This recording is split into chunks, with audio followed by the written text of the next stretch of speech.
My prayer for you this morning is that you have a wonderful day. Are you prejudiced about color? Many years ago, I asked a soloist with a particular choir why she did not sing in that choir anymore. The others are prejudiced, she said sadly. How? I asked. Color, she said.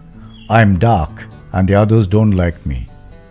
I felt sad not just because the choir had lost a good singing voice, but because such an attitude by people leave huge scars on a young person for life. Robert was born at Aldershot. His mother was Japanese and father English. When Robert started school, he was tormented by the other children. One Christmas, his parents bought him a watch, but this was taken from him by some other children and thrown against the school wall. The school crossing warden asked Robert why he was walking over a mile to school and crossing a busy road instead of taking the school bus. His parents had wanted him to use the bus, but Robert had refused. He told the warden he was frightened of other children because they called him a wog, a chink, and a bloody Jap.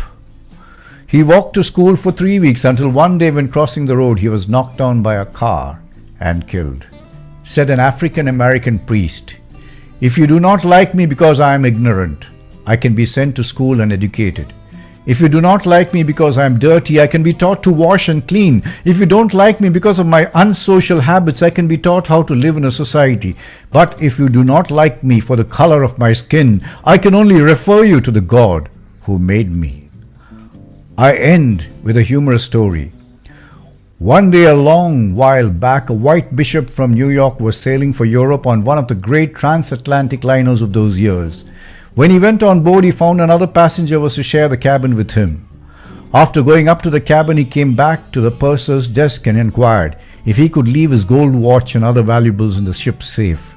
He explained that ordinarily he never availed himself of that privilege, but he had been to his cabin and had met the other man who was to occupy the other berth, and judging from his appearance, he was afraid he might not be very trustworthy. The purser accepted the responsibility of caring for the valuables and remarked to the bishop, "It's all right. I'll be glad to take care of them for you. Strange though, the gentleman sharing your cabin was here a few minutes ago and has left his valuables here for the very same reason." If you are prejudiced about others, maybe they are as prejudiced about you. So let's just throw these prejudices away, shall we? Before I sign off, I'd like you to go to subscribe on your YouTube and press the button so that you'll get my talk every single day. Thank you.